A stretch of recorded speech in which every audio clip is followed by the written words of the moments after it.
Total nefes mera was scared. I think society deserves to be protected from me and from others like me. They were sexual fantasies of control, power, complete dominance. They became reality. Das was gescheduled, so went to the garage. I've got an ex. Shh. I closed my eyes. Suspicious activity. I was crying so hard. And all of a sudden he was there. It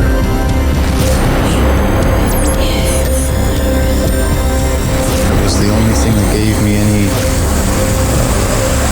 satisfaction. I am a human being and I killed human beings.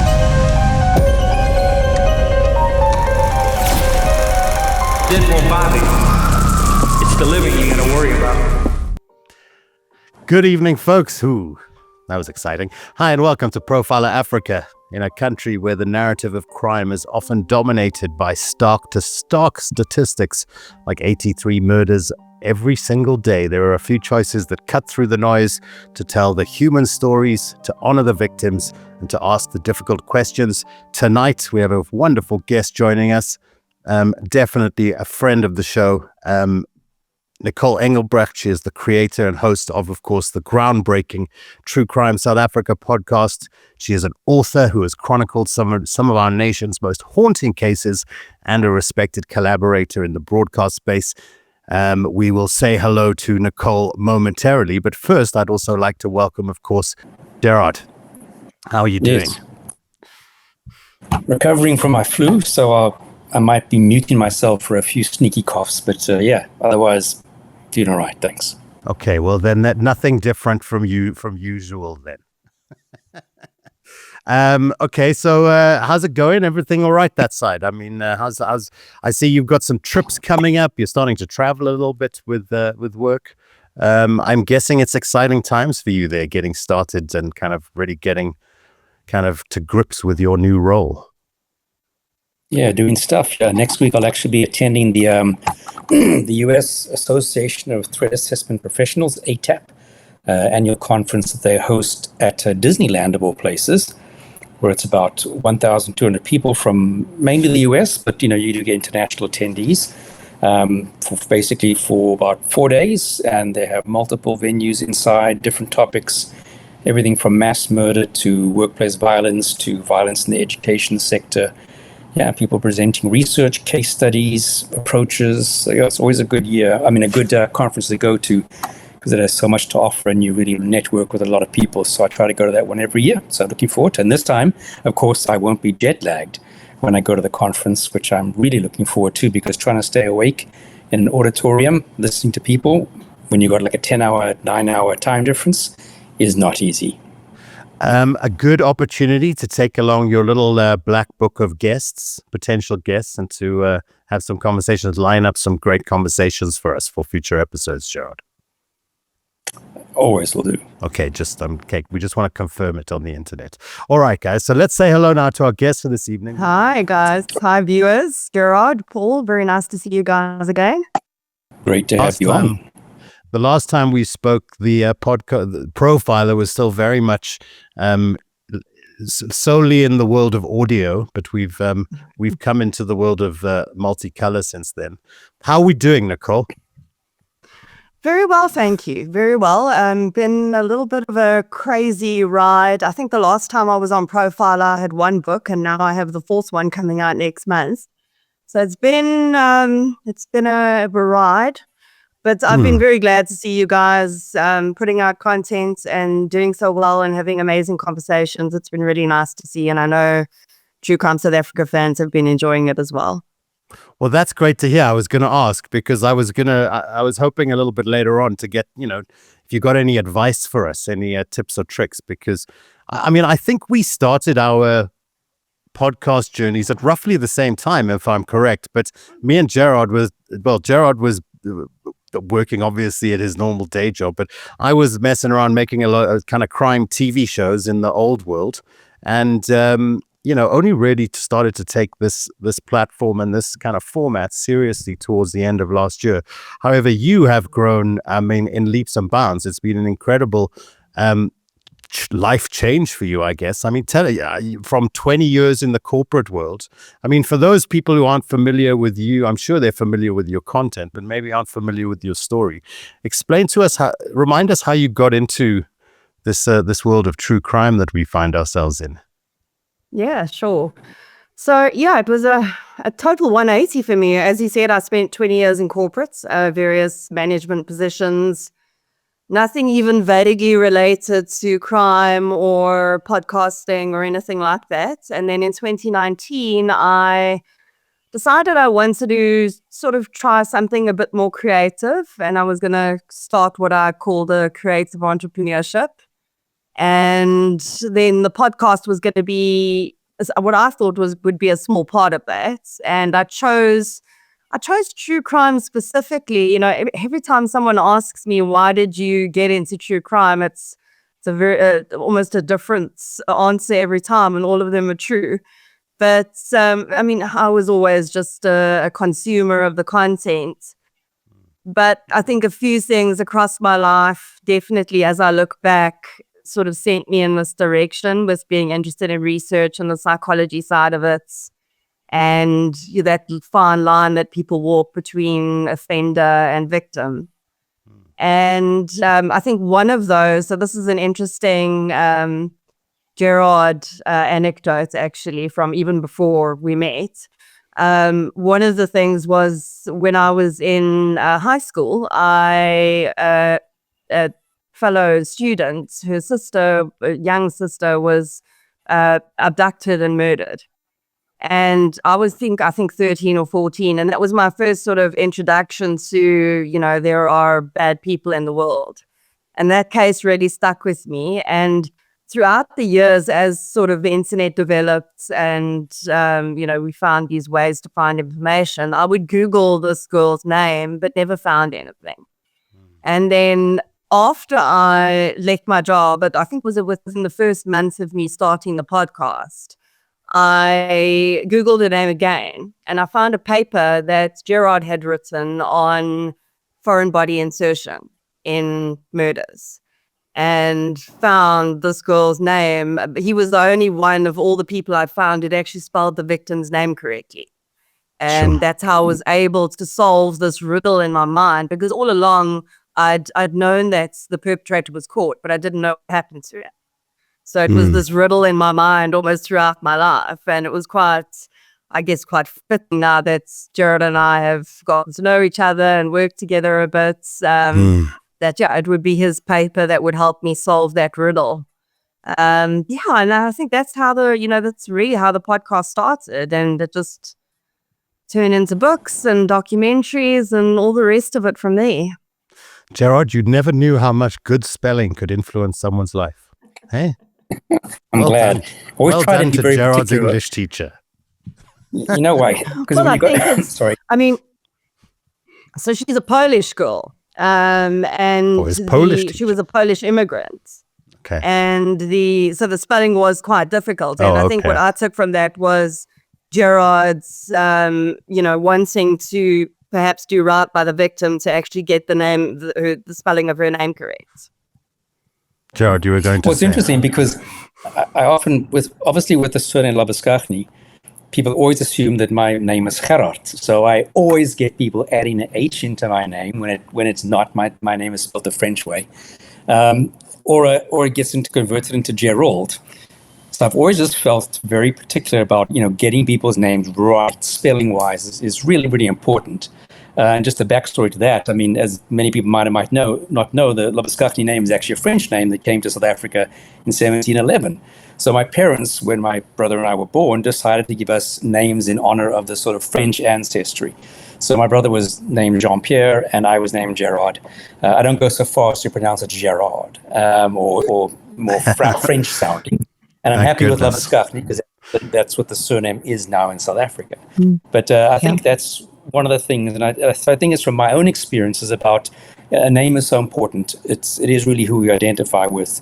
And it really peeves me when I'll be chatting to people and they go, "Oh, he's not Gerard, he's Gerard." I'm like, how the do you know mine? And tell me that I'm getting it wrong. So I guess it is that, and I guess that does translate to the victim, because I mean, this is all about the victim in the end. The person who's lying there is the reason why we're all here. It's not about. Yep. That's why I don't like calling things like, in a way, perhaps it's wrong to say the quarry killer case. Is it his case or is it really the victim's case? So yeah, I think there's definitely elements of that in it. Well, now that you're in Canada, we'll go back to Gerard. Okay, so we'll do that from now on. And I can see you've become a lot more liberal with your F-bombs as well now that you're living in the free world there. Yeah. Which is all good. Nicole, I mean, I think an aspect of your content, there's an empathy that kind of runs through it, and this idea of creating content that has the victim at the center of. I mean, that is a conscious choice that you've made and a direction that you've followed when it comes to your content. Yes, could you unpack that a bit for us? Yeah, I think the interesting thing is that it certainly was a conscious choice to do that, but there was no other way that I would be able to make this content if I hadn't made it victim focused. I think having consumed so much true crime, just as a hobby before that, I quickly realized that so much of this content focuses on the perpetrator. And for me, that didn't feel right. If I was going to be producing content around such a sensitive and some of the worst times of these people's lives, I would need to balance that out by knowing that I am, bringing the victim forth as a human being and not as a straw man in their own story, just so that we can tell the perpetrator's story. And I think that's served me. I've gone back to that in many, many business decisions that I've made since then. What books to write, what brands to bring on board as sponsors. And that's always just been my touch point. I just want to invite the everyone that's watching. First of all, good evening, everyone. I'm sorry I got so excited that Nicole's with us. I forgot to say hi to everyone else. But welcome to the chat. If you want to drop your questions for Nicole, comments, please do so. We always love interacting with our community out there. We do have a question, which I think we can drop in just to get the ball rolling on that part from Marlene. So, question: is this your day job now? There we go.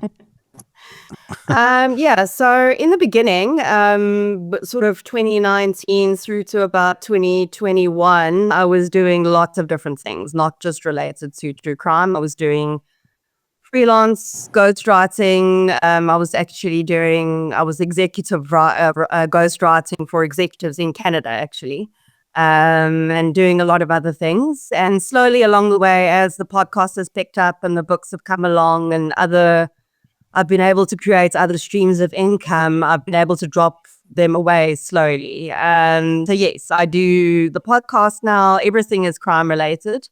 The podcast, the books. I do occasionally documentaries. Just lots of different sort of, if you will, streams of income that have come off the podcast that have now got to the point, the Patreon helps a lot. That's a huge support. It's got to the point where I can actually pay the bills by doing all of these things. Wow. That's fantastic. We're hoping to join you on that journey one of these days. I mean, I know, I find a large portion of my week has to be dedicated to the podcast, but a lot of it still is a labor of love. Fortunately, we have a lot of the TV, the shows that we've made to kind of help supercharge that effort. But it's certainly it's an interesting universe to be exploring and to be discovering. It's like learning a whole new industry, really, coming from a traditional kind of TV content production background.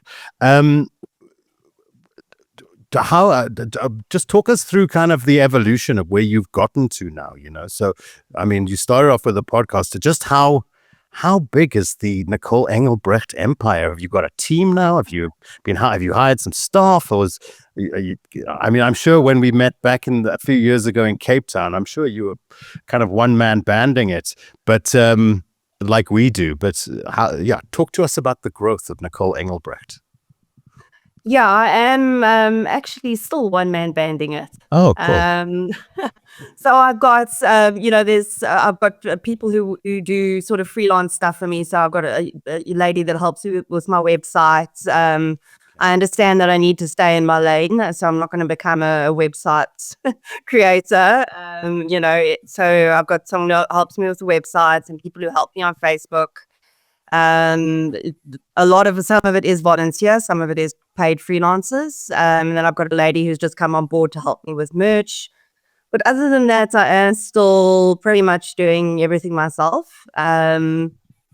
I think to a certain extent that's been because maybe I haven't found the right person to hand sort of things over to yet. But I think I've also come to realize that there are very important parts of what I do that I have to keep doing myself for it to be what it is. My research is very, very important to what True Crime South Africa looks like, my engagement with the victims and their families. Yeah. So that type of stuff I could never, ever hand over. And the writing as well, the script writing. So, yeah, pretty much still one man banding it, but happy to start handing admin stuff over. Writing books and the podcast. Yeah. I also can't wait to be handing over admin things. I think more admin things would be happening if we can hand over admin things. Let's shift focus a little bit to your research. I wanted to talk a little bit about that and just your approach on the channel and with the work that you do. It's very, very much about engaging with people, isn't it? How do you go about doing that? And what is important in that process of engaging somebody who's been affected by crime? And, what is it that they want from a storyteller that's, covering something which would typically be something that's a very major experience in their life? So I think my approach on the solved and unsolved cases are usually quite different. The solved cases, often I don't always find it necessary to reach out to. Very often there will be elements of me engaging with family members even on the solved cases. But there on the research side, I'm a lot more looking at documentary evidence, stuff from the courts, judgments, that sort of thing. So that's quite different than when it comes to the unsolved cases, where I'm approached by families to cover their unsolved cases on the podcast. And I have quite strict criteria for what types of unsolved cases I'll cover, where they are in the investigation and that sort of thing.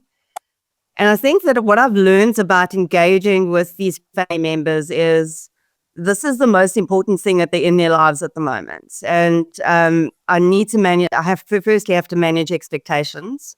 But I also I've learned to let them tell me their story the way that it suits them. So in the beginning, I was quite almost strict about, we have to do a video call and I have to record it so I can get all the information. And that doesn't work for everyone because not everyone's comfortable with this. So over the years, I've learned to offer them a wide range of options to tell their story to me, including voice notes. If voice noting is easier for you, then I let them do that. So I think that's been one of the biggest lessons in engaging with people who are living with this type of trauma. For me, I have absolutely no training in psychology or anything like that. It's just learning to, I think, almost give them a bit of the power back to tell their story the way they want it told, while still balancing that with not doing damage to the case and, of course, not getting sued. Yeah, I would imagine that's some of the major considerations, just making sure that you navigate kind of ethical and legal considerations. I guess it's just been experience that's allowed you to be able to navigate that, I would imagine. What are some of the key things you need to look out for there, or you need to kind of bear in mind there? So almost always, specifically in solved cases, are relatively easy because you know who did it, you know who got charged with what, who was, if someone was acquitted or the charges were dropped, you need to be really clear about that. But when you get to unsolved cases, you've got family members who have very strong opinions about who may have done it quite often. And you need to, while honoring that, get them to understand that we will actually be doing their loved one a disservice by saying this person committed this crime on the podcast. So that's something that I've found is very important to try and manage. And really, I don't want my listeners going after people on social media and stuff like that. So, that's something I always say up front. Social media witch hunts and stuff like that helps nobody. It actually does more damage than good. So I always warn about that. And then just time and again repeating that this is not my opinion. It's, the opinion of the person that's given me this information, and everyone is innocent until proven guilty. Yeah. Gerard, were you going to jump in with that? Yeah, I mean, it's always amazing how, you'll find it in some of these big high-profile cases that, even if the courts found the person guilty beyond a reasonable doubt, some family members will believe the person is not responsible for the crime. So I can imagine just on the other side, when you have nobody found guilty, you'll have people who are firmly convinced that person X committed the crime, and there is nothing you can do to change that. And I also want to jump back to a little anecdote when you mentioned earlier how, for the victims and their families, this is the most important thing that's happened. And this is sort of the same thing. One day I was sitting having coffee with someone for a work meeting at a business park, and I see someone walking I'm sitting in the coffee shop outside of the tables, and someone's walking inside to the coffee shop, and they kind of look in my direction, and they look again, and I often get people, and I'm sure it happens to you, who maybe recognize you from a TV show, but they don't quite know, and I can kind of see the person maybe recognizes me, so I kind of do my typical polite smile. Anyway, fast forward, my colleague who I'm having the meeting with goes inside, pays the bill, and I see him talking to this person. And they both come out to the table. So I'm thinking, okay, obviously this person recognized me. And my colleague said to him, oh, yes, that's so-and-so. Do you want to meet him?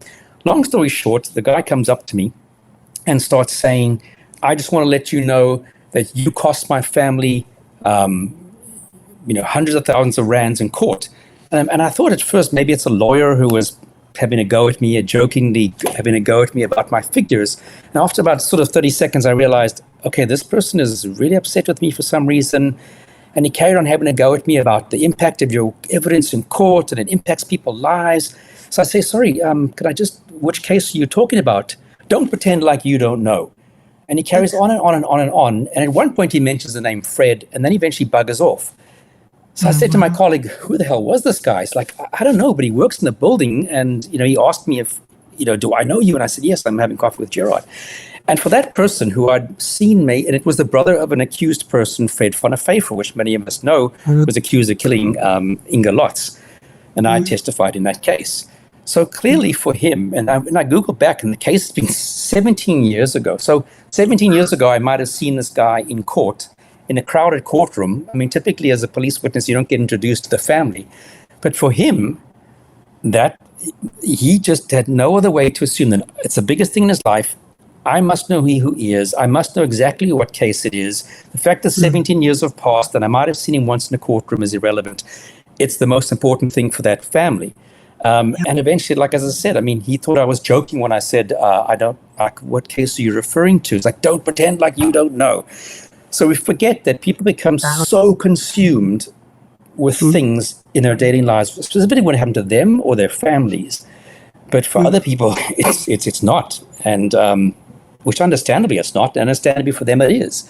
And that's quite how people get consumed by what's happened to them. And that, I think, coming back to what you said earlier about respecting the victim and their families, making things victim focused is very important.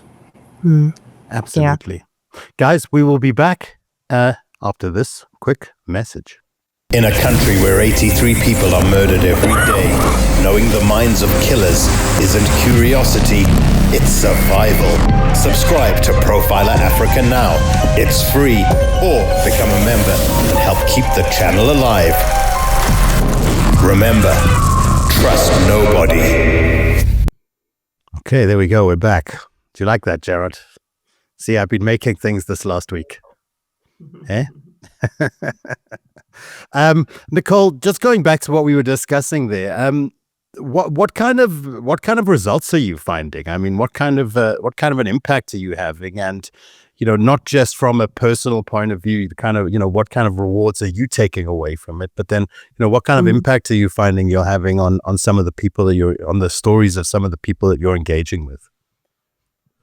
Yes, it's had different levels. I guess when I started out with this, I'd hoped that it would have some real world impact. But back then, I mean, I couldn't fathom what was going to happen. So it's had different levels in terms of, I think the first level is I have a lot of people reaching out to me to say that information that I share in episodes where I explain things like what the definition of rape is. We talk about consent a lot. I've had people reaching out to me to say that type of education has been very helpful for them. There have been people reaching out to me saying that, they've decided to open rape cases 20 years later because they've realized what's happened to them was rape, which is huge for that person. And then they've been on the unsolved cases. We've seen some new leads and cases actually being reopened as a result of the coverage on the podcast and the right person hearing it and coming forward with information. Wow, that's incredible. Sorry, just jump in there. We always say that cold cases, for example, are typically solved when there's either development in technology from a forensic point of view that wasn't available 20 years ago, 30 years ago, but more importantly, when allegiances change. So the girlfriend of the suspect is no longer the girlfriend of the suspect 20, 30 years ago. They've moved on, they're safe, they're away, and they are now prepared to talk. So definitely, I think a show like yours can help, reinvigorate that interest, or people that now might feel different and feel comfortable about saying, actually, yeah, I do know something that might be helpful to the police. So that'll be quite interesting to see how that impacts.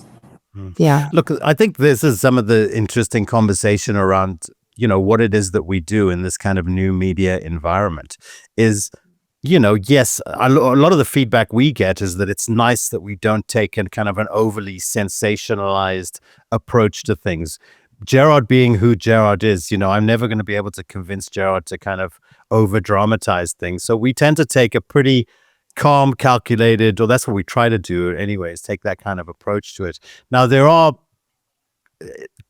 potential challenges that arise, whether, with regards to, how you frame the content and how you present it.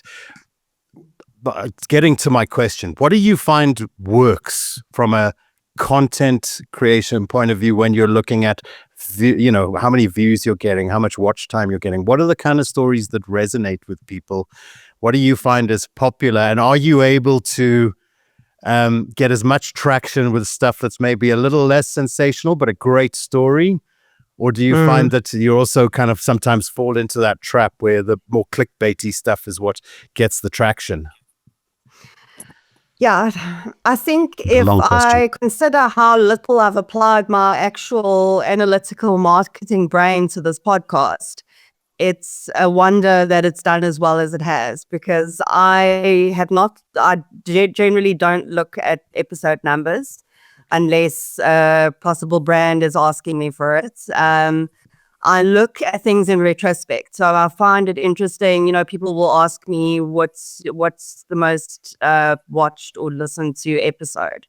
And then I'll go back and I'll look at that, and then my brain will start kicking in and I'll start seeing trends like family murders people are very interested in family murders, and interestingly, child murders. As much as a lot of people can't listen to those episodes, those are actually some of my most listened to.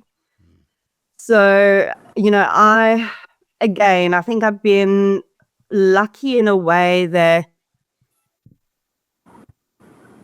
the people that love that I create content have found me. Because I can't bring myself to create clickbaity stuff. I don't cover current stuff. I don't, things that are in the news, I might mention in passing, but I certainly won't make an episode about it.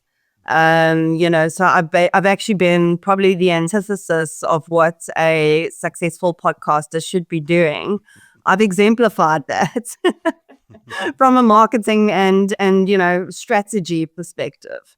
Because I've gone at this from a strategy of I love storytelling, I love good research, and I want this to be victim focused. So I just pretty much hammer on and put that into every single episode. And there are some episodes that male victims, for instance, people don't seem to listen to stories about male victims as much. Won't stop me from telling them, because I'll carry on doing those episodes. Because the whatever 50,000 people that do listen to it is 50,000 that hadn't heard about it before. So that's sort of my approach. I think that anyone in this environment in South Africa who tells you that they really know what they're doing is probably fibbing a little bit, to be quite honest with you, because, like I say, I come from the traditional kind of making TV shows environment for a broadcaster. And I know that there are lots of people of my ilk who are maybe struggling to kind of navigate this changing media environment that they find themselves in and we find ourselves in. But their approach to kind of online content is still kind of creating a TV show and slapping it on YouTube, for example, as opposed to kind of organically embracing the platform and the different opportunities it offers to to communicate different aspects. When you talk about introducing merchant, starting to work to produce some merch. All of these are aspects of the content and the story that you're telling, and it really is a whole new world that I feel like I'm figuring it out. Every single day, and yes, I will go to AI and I'll ask what it suggests is the right thing to do, but inevitably you just kind of find yourself feeling your way through the reads, hoping that you find success.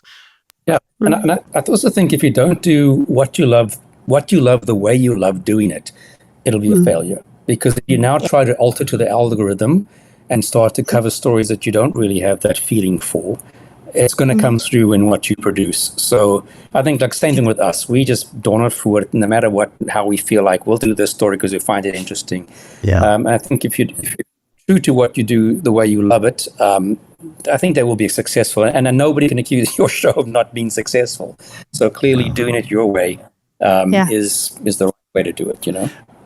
And you try to be authentic, and I think that's really what resonates with people. That we're coming into this where you can really have a connection with people through the content that you create, and I think that's amazing.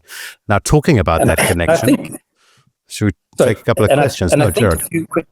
And I think if you did look and say, well, people like family murder shows and child murder shows, I think if you then only did family murder and child murder shows, people would start to bitch and complain after 2 months. You know what I mean? Yeah. It's like eating too much of the cream and not the other stuff that makes the cream taste like. So I think, you got to have that all-rounded balance. And that's also the reality of crime in South Africa. Sorry, Paul. Yeah, exactly. Yeah, no, and the other thing that's nice, sorry, we got me and Gerard and I suddenly started talking, But the other thing that's nice is that every new like that you get, every new subscriber, that's your audience, Yeah. I've always existed in an environment where I'm going to a broadcaster, for example, and saying, please, can I make something for your audience? Now, we're starting to exist in a world where every new subscriber is an audience member that we've kind of drawn into this community.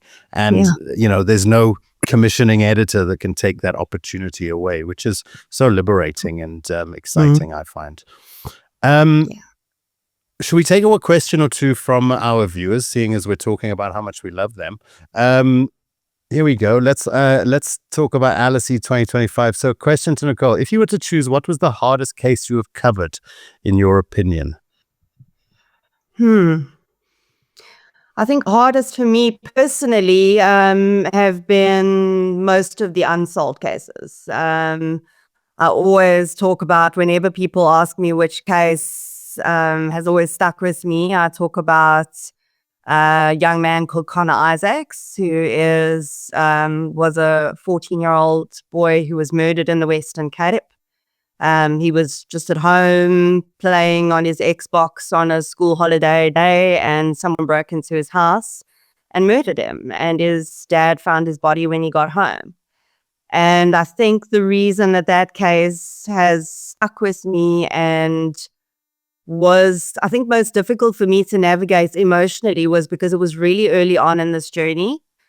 I had yet to face the dark reality of what this looked like. And Connor's parents were the first grieving parents that I met face to face.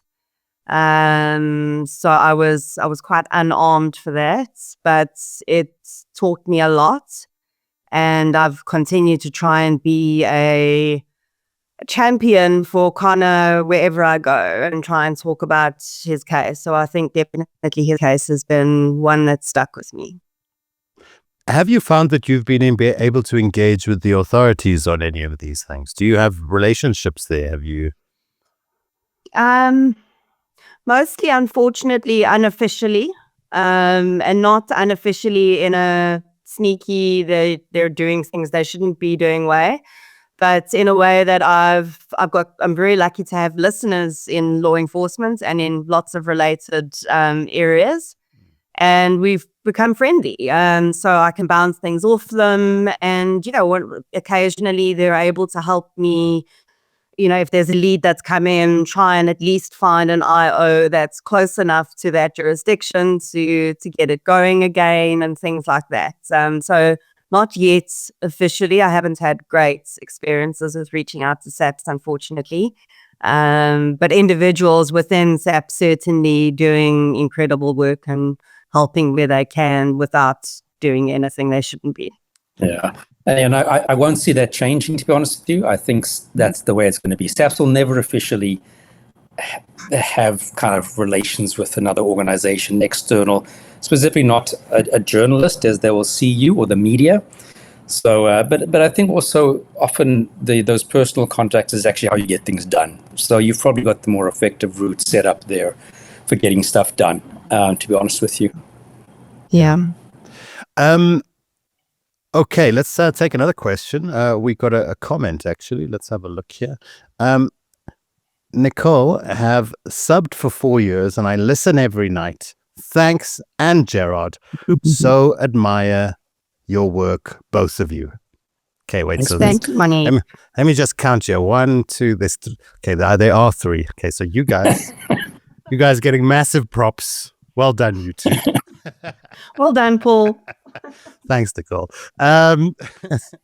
Here's a question I was going to ask you guys about a bit later. I was just going to bring it up, actually. Are you chaps following the current serial killer in Pretoria? 5th deceased woman found burned today. Gerard, you got an opinion? There's actually potentially 2. In fact, they've arrested one guy who was raping and I think he raped 9 and then raped and murdered the 10th victim. So essentially what I understand from the news is a serial rape, or from the SAPS release, serial rapist who then murdered his most recent victim. So he was meeting them on Tinder and then would commit the rape, lure them to his house in Eersterus or wherever in Eersterus, rape them, and the most recent one he murdered. So he's been arrested in, I think, in Mpumalanga or something like that, or Northwest Province. So that's the one guy. But we have, I saw on the midnight because a whole bunch of media companies were contacting me this morning. So asking if they can interview me. And this is about 4 bodies of females that have been burnt in Waltloo, which is sort of near Silverton in Pretoria, which actually isn't too far from Eersterus. So we've essentially got 2, one sort of series of rapes plus then a murder. That guy's been caught, and he's based in Eersterus. And the 4 bodies that have been discovered around between Denelton train station and I think it's Denelton or Deneboom and Waltloo train station. So that seems to be, of course, the concern is, could this actually be the same person that they're looking for? They just don't realize that those 4 burnt bodies were part of the other guy. I do know my old unit is involved, so I'm sure they'll get some good input and advice, and we'll look at the links, possible links. So that's literally what I know about that new one, or those new ones. I mean, is our profiler in charge on the case, on the job there at SAPS, Gerard? Let's just say maybe the right people. Okay, right. That's the right people. Okay, so I'm not going to say that's a yes, but sounds like it might be. Okay. Let's have a look. Let's just before, because I want to talk about your books and all of that journey, and you working with my good friend who I know from university days is an incredible stand-up comedian, Bryn Hodgkiss, who went on and was instrumental in helping to formulate my interest in true crime. But in fact, I'll go to the questions later. Let's start talking about that. So talk to us about your book, your journey as an author. Where did that start? When you started this journey, was it part of the plan? I'm going to have a kick-ass podcast. I'm going to be super cool doing podcasts. I'm going to become a best-selling author, and that's going to be my new post-corporate trajectory. When did the author come into the program? So in my 20s, I was a crime fiction writer, a hobby writer, and then sort of cast that aside, ironically, because I thought I didn't know enough about crime. So that's no longer a problem, apparently. But honestly, I thought that, my publishing, I'd always dreamed about being published, but I thought that I'd self-publish. The publishing scene in South Africa is so tiny. I never really dreamed it would happen. I would be traditionally published, and certainly not in nonfiction. But in 2022, when Morné Harmse was up for parole, he was about to be released. I got a message from a publisher on Facebook, of all places. And she had heard she'd been looking for information on Morné Harmse in the thoughts that she wanted to have a book written about it under her stable. And she came across my podcast episode that I'd done. And I guess she thought, well, she's probably done half the research anyway. Maybe we should offer her a deal. And that's exactly what happened. So Morné's story, Samurai Sword Murder, was first. And yeah, I'd never dreamed that was going to happen. It was absolutely wild, but amazing. I've wanted to be a published author since I was 6 years old. So the fact that it's now happened, and then after that we had Sizzlers. I wanted to focus on a case that would bring the parole failings to light that I discovered in the Samurai Sword case.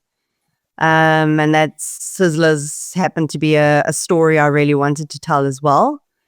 And then after that, Killer Stories, which actually started in 2019. So I don't know if Bryn told you the story when you interviewed him, but I essentially found I seem to discover people's papers on the internet. But I discovered his part of his PhD paper on the internet in 2019 and tweeted at him and asked him if I could interview him on my brand new podcast. And we just started chatting and we got along so well.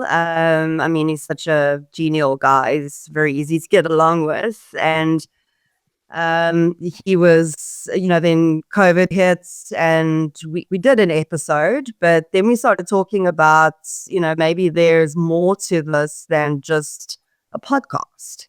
And then after I got published, I thought, well, I now have access to the publishing world. Maybe we can actually turn this into a book. And that's how Bryn and I ended up publishing Killer Stories. He's just a wonderful guy. He's got such an incredible sense of humor. Like I say, he's just such a joy to be around. How was that experience working together? How do you practically put together a piece of work like that? He's obviously based in the UK, you here in South Africa. Yeah, it was interesting. We met for the first time at our first book signing in Cape Town. So we never met in person. Wow, okay. We literally wrote the entire book over Zoom. He would do, we both knew our lane. So I knew that I was going to do, even though we anonymized the killers, I was going to do the so-called true crime lane, which is, the beginning parts of the chapters is the true crime bits. And then he was going to do the psychology bit. So we stuck in our lanes and we had meetings every 2-3 weeks. And it was really easy. And I think we were just the right two people to be able to do it because neither of us were really precious about anything. We were both really open to feedback. I was learning from him. He was learning from me to a certain extent, just, around creating true crime content and what that should look like and can look like. He was coming from a very academic background. So it was actually it was fascinating to see his writing journey, starting as this academic writer, where he was referencing like every second sentence and turning into this really engaging, amazing writer that you see in Killer Stories. Yeah. How do you go about, tell us a little bit about the marketing and the promotion of, in the context of South Africa and how much broader does your audience go? How widely are these books published? Just unpack a bit of that for everyone. So I think what the publishers quite like about me is that I do come with a sort of set audience, which is, I think, quite nice for them because they have, what I've come to learn is actually my listening audience and my reading audience are quite distinct, but there is a bit of an overlap. So the publishers are really good at letting me use my platforms. I've worked with 2 publishers now. I'm now working with Jonathan Bull, and both publishers have been really good about letting me use the platforms that I know how to use, which has been great. And I think that's important when you have a sort of an audience that you can access, that you use those tools, because the reading public, unfortunately, in South Africa is very small. So you have to use every single, whether it's a book event, you've got to double that up as getting listeners to just come say hi, even if they don't read books. You've really got to use every single opportunity as much as you can. Yeah, look, I think what's great about it and what your journey is a great illustration of is the fact that as you kind of dive into the new media world, you can bring the printing press really meaningfully with you into that universe. You've just got to be more adept at how you do that. And you've got to consider that in order to reach an audience, you have to use the tools that are at your disposal. Just on that, what are the important platforms for you? Because I always expect to see, I think, when is Nicole going to be like on camera doing the video podcast? Where is that in your future? Or, what is the Nicole lane? What are the avenues you like to be in? I love audio storytelling. That's always going to be my first love. I love the way that you can create a picture in a person's mind with words and the tone and inflection of your voice without them having to see anything. I am constantly teased about my probably illogical aversion to video. And I understand that there will come a point when the platform can shift to a sort of hybrid of the two. And I'm comfortable doing that at some point. But what I don't want to do is do it because I think I need to, because I think I'm missing out on something. And I don't think I am. The platforms I focus on at the moment are predominantly audio. I do have a following on YouTube, but they're listening to my podcast on YouTube. So yeah, I'm open to doing it, but I also don't want to half-ass it. I don't what you guys have put together here with your experience is really well done and really professional. So if I do decide to do something like that one day, I'd like to be able to do it properly and not just do it for the sake of doing it. Yeah, it must be an organic growth. Also, as well. Sorry, Gerard. Yeah, please. Can I just point out that the only reason why it's professional and looks slick and running, that's the Paul side. Oh, yeah. So for those of you who wonder why Paul's involved in this, and why isn't Gerard just doing this, is because you would not have anything that looks 1/4 of the quality, or not even 1/10 of the quality, and you wouldn't have this show. Because I just like making YouTube videos. It's just, it's not going to happen. So that's why the tech guy is essential. And I think you're absolutely right. Do what you do well and continue to do that, and stay with it. If it's a successful thing, why do you want to move out of it. Also want to point out that I was his PhD supervisor, so I'm going to take a minute 1% credit for the books that came out, and I think his PhD was a tiny portion of what you guys ultimately put together. So but so Bryn, Paul and I have known Bryn from different channels, streams throughout our life. It was actually Bryn that suggested that I reach out to Gerard when I was like, I need to start on my true crime journey. And I headed off to, I reached out to Gerard and then headed off to Pretoria to go and have a coffee with him, expecting I'm going to meet, talking about what we were talking about earlier, police officer Gerard Labuschagne, profoundly Afrikaans and, verkrampte. But then I found Gerard Labuschagne, international man of mystery. All thanks to Bryn. It's an interesting web that we weave. It'll be nice to have you more in the video world for this very reason, that I do think that the community is important. Our little true crime media community, that we support each other, that we do things together, that we collaborate, because we're speaking to a lot of the same audience. And if folks really enjoy what you do, chances are they're going to enjoy what we do. And then it's also, I'm sure, nice for people it's certainly nice for me tonight, and I'm sure for Gerard, to be able to come together and to discuss this thing that we enjoy so much, and these conversations that we enjoy having.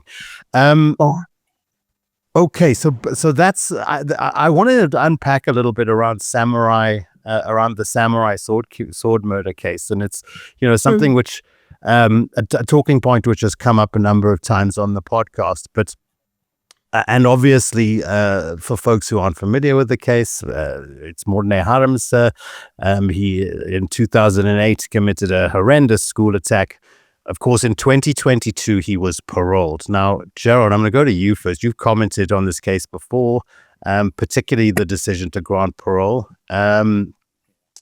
Using Harmse as a recent high-profile example, can you walk us through the systematic challenges? What are the key factors? So I just want to kind of retread that ground of what are some of the challenges here with regards to Morné. If you could kick that off, Gerard, and then we'll get Nicole to. Well, they were challenged with regards to Morné in terms of his risk factors. But I think the greater challenges are with the risk factors of the people who sit on the parole board. I've yet, to be honest with you, to find a parole board that is not incompetent. I'm sure there are, because obviously I have not worked with all of them. But I recall when I was asked to be an external advisor by correctional services to do an assessment of him.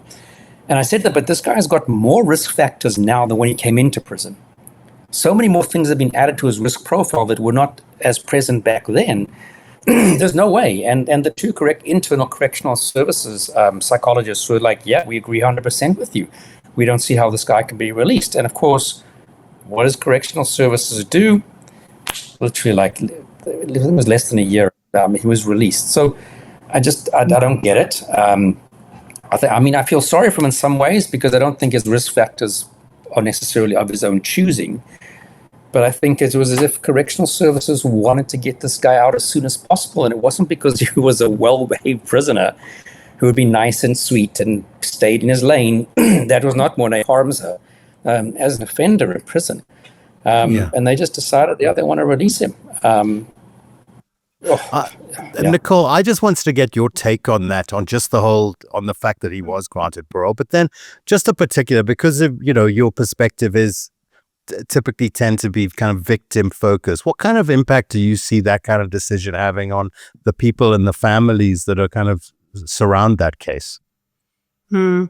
So when I spoke with Jacques' family, and specifically his aunt, who's been pretty much a spokesperson for the family throughout, one of the biggest things for her was, they realized that Morné was going to be released at some point. For them, it was quite a shock that it happened as soon as it did. But I think what really was difficult for them was that he was released back into the community that they were living in. And I think that was one of the biggest things for them. And I think that, of course, would have been quite difficult for DTS to control, because his family still lived in the same community as the victims. But I know that was something that they raised with me that was specifically worrying for them, was that they were going to walk into a shopping center and they were going to come across their son's murderer. And they honestly didn't know what their reaction was going to be. Yeah. Interestingly, I mean, you talk about people starting to reach out to you, and that's very much started to happen in our little universe as well. That you start getting emails from people and messages, both from people who have kind of been the victim of certain, had certain experiences, been the victims of certain crimes. But I had an email recently from somebody talking about Morné, who's kind of aware of a bit of what his situation is like, and it certainly doesn't seem like it's 100% fantastic. He's not thriving. He's literally just present. He's there at home. Like, where are we going with this guy? I mean, that's better than him going out and doing something. But it's just not. We didn't release someone back into society who's a healed person, even. So, let alone the punishment aspect of your sentence. We haven't released the guy back. He didn't finish. He was a matric, right? In all the time he was in prison, he didn't finish his matric year. Yeah. He learned no skills. He worked for 6 weeks in an upholstery shop and stopped it just because, and sat around watching TV the whole time, taking drugs. Yeah. We didn't even release a complete person back into society, and he's just going to sit there, and hopefully that's all he'll do. But sorry, Paul. Sorry, my question was going to be around what types of interventions should be in place, and what examples are there around the world, Gerard? Maybe you have some perspective on this, on how, if somebody is released back into society and there is a considerable potential risk there, or at least some kind of a risk, what processes should be in place to at least kind of keep an eye on such a person? Are there examples of that, Gerard? Look, I think it all boils down to the monitoring afterwards. I don't know how much Morné is monitored. I mean, he might have to once in 2 weeks, report to his parole officer. But that's not really monitoring how he's doing. That's just him pitching up. That's just making sure that he hasn't fled to a different country or something like that.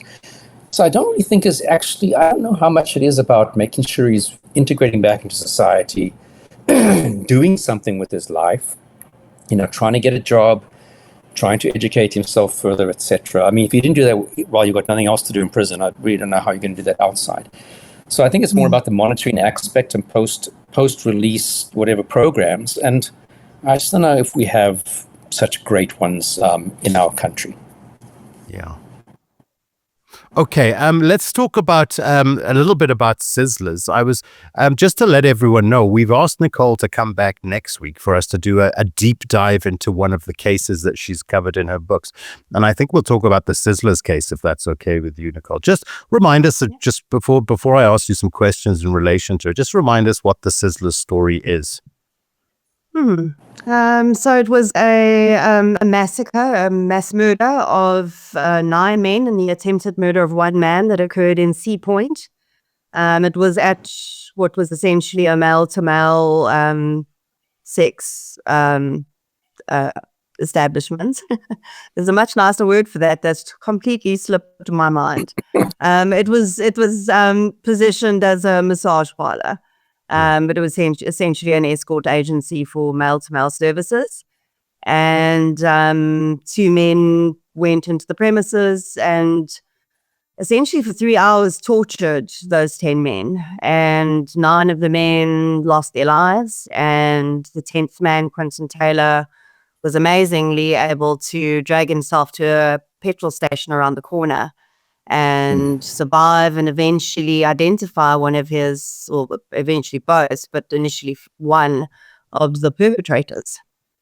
Yeah, we do have a very good documentary coming up in season 2 of SA Serial, where we actually interview Quentin, and his story is just absolutely incredible. I mean, I sat and interviewed him for that story, and it's really one of those experiences where it's just weird to be in the room with somebody that went through something like that, and to kind of be, even though it happened years ago, to be close to somebody that's been through that kind of experience it's incredible. And also with that particular case, how if the cops didn't still have those flip albums of mugshots, which you don't get anymore, And I'm even surprised back in was it early 2000s that they had it back then.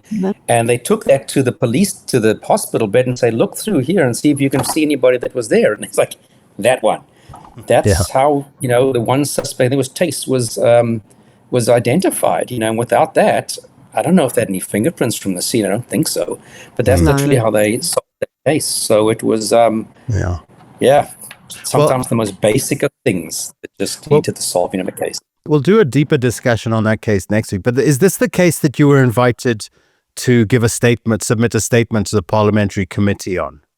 Was it this or the? Yes, yes, it was. And could you tell us a bit about that? So you were invited to submit a statement to the parliamentary committee on how this parole system serves or fails victims' families.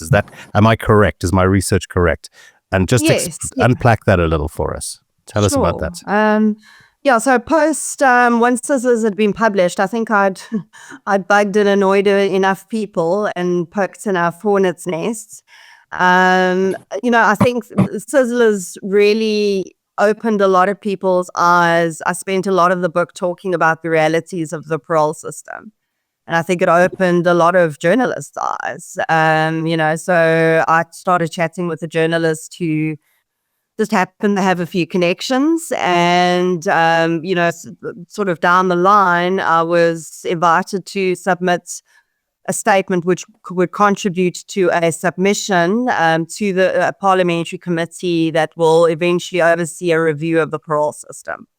My statement, of course, is, I'm not coming at this from my own experience. It would be my personal experience with families who have had experiences in the parole system. So how I have seen as a author, as a content creator, the impact on these individuals in the real world, and any sort of over the overview of almost 200 cases that I've done, if there's anything that I've picked up that I think I could recommend for them to review. So that's something that's in the works, which I'm quite grateful for. It's an awesome real world consequence. And we'll see. Every minister that has been in that position has claimed to be launching a review. So let's hope this one actually happens. I'm sure it'll happen when the new mortuary up here or the new forensic labs up here in Joburg get finished. They promising that. Anyway, well, amazing. I mean, again, you're right. It's just amazing to see how this idea to chase a passion and to chase something that you're really interested in has real, tangible, real world effects when you really put your heart and soul into it. And Marlene agrees. In my opinion, your success is based on the passion that you put into everything that you do there, Nicole. Let's take a couple of questions. We won't go on too much longer, guys. It's 9:05. I've got a few more questions, but let's take. While you get the next question up, I'll just say I'm personally jealous because nobody's ever asked me to contribute towards anything parole. So good for you. Maybe I'm going about it the wrong way. No, I think that's because they know that you know all the really the dirty, dark secrets, Gerard. I'm very surface level. It's easy to sate me. Yeah, well, Canada is quite an arm's length that they've got Gerard at the moment.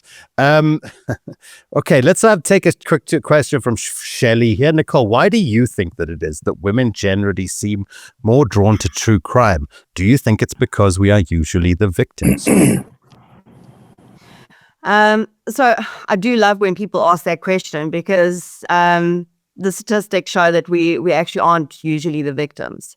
We're the victims of the cases that are really often quite horrendous, that are often rooted in gender-based violence, and cases that are we often see in the media.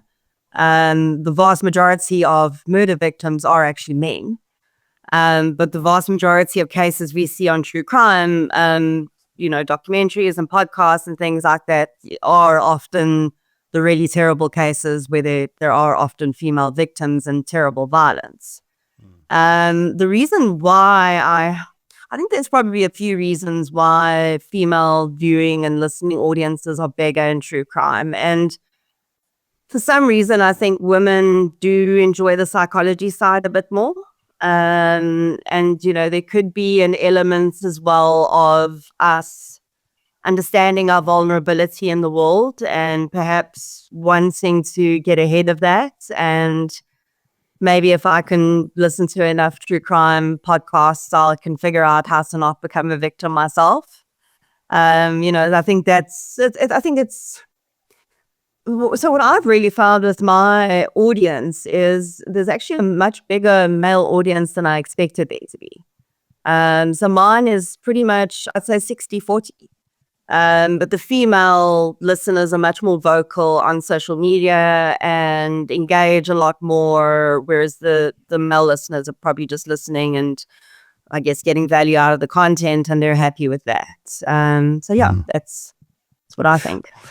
I must be honest, we've also not found that we have too dramatic a kind of female skew with our audience. I think it's something like, just over 50% female and the rest male. So I also find that, I always like to say, men are idiots. Men end up just lashing out and committing the crime without thinking about it. Women like to think about murdering you for a long time. I know they like to figure out when they eventually decide to get around to it, what of the many options that they've explored are they going to put into practice. Okay, we've got lots of great comments saying just people that love you, Nicole. Verity Price says a huge part of telling a story is actually the life force the teller brings to it. I agree with that. Gerard is now living in Canada, Glynis, I can tell you that, yes. I'm just scrolling down to see if we have any more interesting questions. I'll do that in a second. I wanted to ask you about kind of what the future holds for you at the moment. And I know that you're working on a fourth book, I believe, or it's in the pipelines at least. My research turned up a potential name for it. But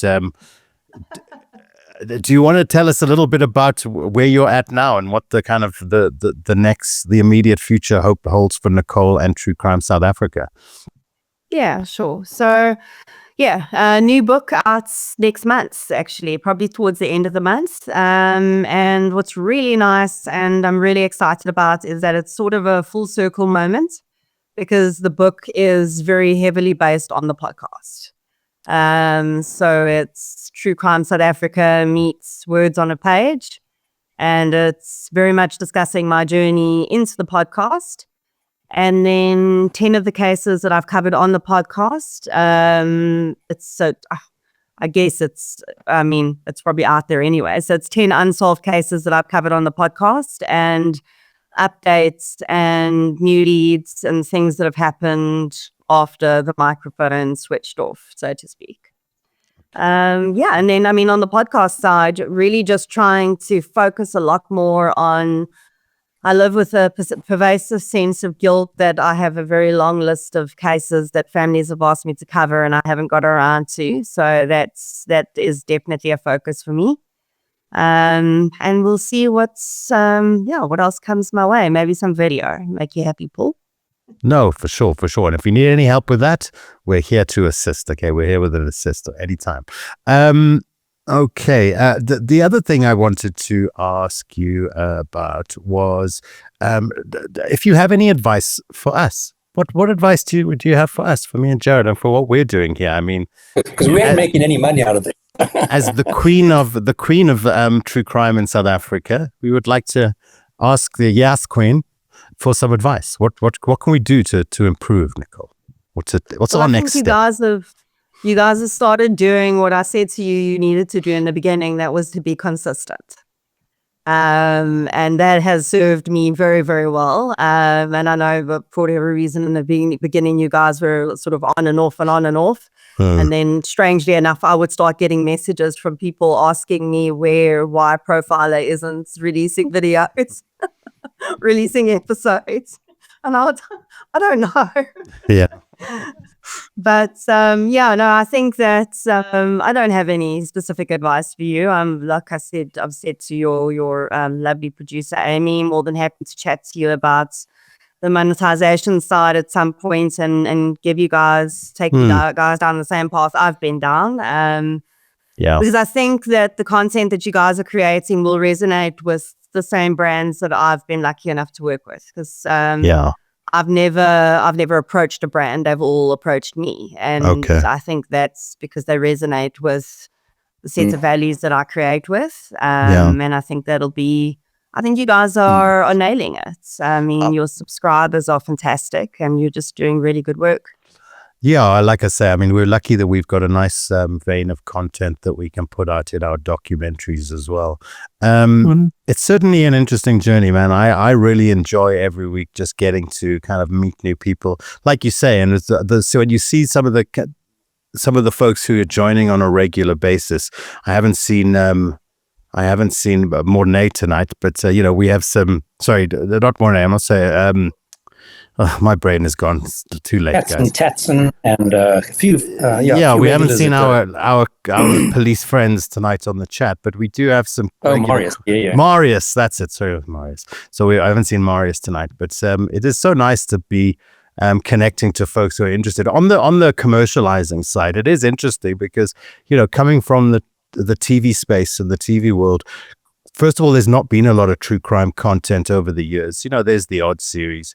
But again, certainly not something that commercial brands have, in that world, ever would really seem to take seriously. Just stay away from those types of stories. But this world that we live in now, as a brand, you need to put yourself in the spaces that people find interesting, and then the audience organically finds them because folks like to tune into what they want, and you can't just hang an advert in front of them anymore. I'm just curious, what merch are you releasing? Yes. So we're starting with the lady that's going to manage it for me. She thinks it'll be really a good idea to do sort of like different stuff every quarter. So we're going to have almost like limited edition stuff. It'll be t-shirts and hoodies. There's a really cool keyring as well. And then we'll just jump around and see what's popular. Just to pull just an example of what you were saying there about being in the right spaces and the right people finding you.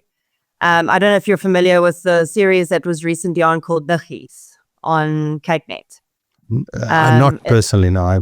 Okay, so it was an Afrikaans, a fictionalized series, but it was based on a real case, and it was very close to the real facts of the case. And it was very, very well done. And I'd actually met one of the people behind that series at an event quite a while ago, and they're a listener of True Crime South Africa. So they approached me. They initially wanted to do what I've done in the past for Showmax, which was a companion podcast where I give more information and things like that. And sort of organically, they said, actually, what we want is we want you to do exactly what you do on True Crime South Africa. We want you to cover the case with the real facts, warts and all, exactly as you would. Don't change anything. And that's what we did. We covered the real case behind the Niggie series in 2 parts on True Crime South Africa.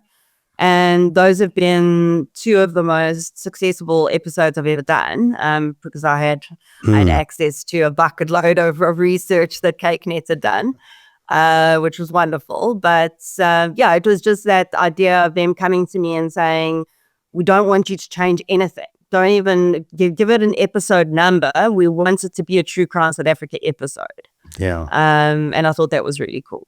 No, exactly. I mean, people don't want the sanitized, brand-friendly stuff. Do they want to hear it?